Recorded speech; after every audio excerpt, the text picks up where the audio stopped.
বাংলাদেশ জাতীয় সংসদের speaker doctor Shirin Sharmin Chowdhury বলেছেন, দেশীয় পণ্য বাজারজাতকরণের মাধ্যমে স্বনির্ভর উদ্যোক্তা তৈরিতে জয়িতা গুরুত্বপূর্ণ ভূমিকা রাখতে পারে। বুধবার রাজধানীর জয়িতা টাওয়ারের সভাকক্ষে জয়িতা ফাউন্ডেশনের কার্যক্রম সংক্রান্ত মতবিনিময় সভায় প্রধান অতিথির বক্তব্যে স্পিকার এই কথা বলেন। প্রত্যন্ত অঞ্চলের গ্রামে গঞ্জে অনেক মহিলারা অনেক কিছুই তারা তৈরি করেন। সেটা ছোট একটা সামান্য আচার, খাবার আচার থেকে শুরু করে একটা চিরা থেকে শুরু করে অনেক নকশি কাঁথা থেকে শুরু অনেক কিছুই তারা করেন, কিন্তু তাদের কোনো অ্যাক্সেস টু মার্কেট থাকে না, যার কারণে তারা ওই পণ্যগুলো নিয়ে কোথাও তেমনভাবে বিক্রি করে কোনো লাভ করতে পারেন না। এই বিষয়টা মাননীয় প্রধানমন্ত্রী তখন বলেছিলেন যে ওদের সামগ্রীগুলো কিভাবে বাজারজাত করা যায় এটার জন্য একটা ব্যবস্থা করো। তখন আমরা চিন্তা করে দেখলাম যে আমরা যদি তাদেরকে এই অবকাঠামোগত বা লজিস্টিক ফ্যাসিলিটি সাপোর্টটা গভর্নমেন্ট থেকে দিতে পারি, তাহলে তারা তাদের পণ্যগুলো এনে এখানে স্টল আকারে রেখে এখান থেকে বিক্রি করে যে টাকাটা পাবেন সেটা তারা নিয়ে যেতে পারবেন। এ সময় স্পিকার বলেন, বর্তমান সরকার নারীদের অর্থনৈতিক ক্ষমতায়নে নিরলস প্রচেষ্টা চালিয়ে যাচ্ছে। দেশের প্রতিটি নারী উদ্যোক্তাকে শ্রেষ্ঠ উদ্যোক্তায় পরিণত করতে হবে।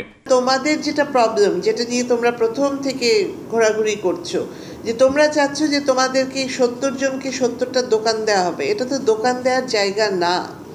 দোকান দেওয়ার ফিলসফিতে জয়িতা কিন্তু তৈরি হয়নি। তাহলে তো এটা দোকান চালাবে নাকি? সরকার তো আর দোকান চালাবে না, সরকার উদ্যোক্তা তৈরি করবে। যারা এখানে থাকবে তাদেরকে এই যে প্রোডাক্টে হেল্প করা, ডিজাইনিংয়ে হেল্প করা, অ্যাকাউন্টিং ম্যানেজমেন্ট শেখানো, যাতে তারা স্বনির্ভর হয়ে নিজের কাজটা আরও ভালো করতে পারে। অনুষ্ঠানে মহিলা ও শিশু বিষয়ক মন্ত্রণালয়ের প্রতিমন্ত্রী সিমিন হোসেন রিমির সভাপতিত্বে স্বাগত বক্তব্য রাখেন মহিলা ও শিশু বিষয়ক মন্ত্রণালয়ের সচিব নাজমা মোবারক। এখানে আমাদের বিভিন্ন ফ্লোরেচার ছাড়াও আমাদের ফুড কোর্ট আছে, ট্রেনিং সেন্টার আছে, ডে কেয়ার সেন্টার থাকবে, gymnasium, swimming pool, beauty parlour, design centre, cafeteria থাকবে, অডিটোরিয়াম থাকবে। তো অনেক কিছু কম্বিনেশন। তো আমরা এই গ্রুপে যাতে এফিশিয়েন্টলি হ্যান্ডেল করতে পারি, তো আমরা আসলে আজকের মিটিংয়ে সবার থেকে আমরা একটু মতামত নিব।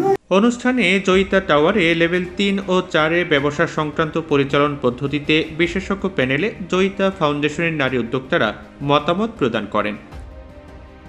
এ সময় স্পিকারকে জয়িতা ফাউন্ডেশনের পক্ষ থেকে ফুলেল অভ্যর্থনা ও শুভেচ্ছা স্মারক প্রদান করা হয়। এ সময় তিনি আমন্ত্রিত অতিথিদের সাথে গ্রুপ ফটো সেশনে অংশগ্রহণ করেন।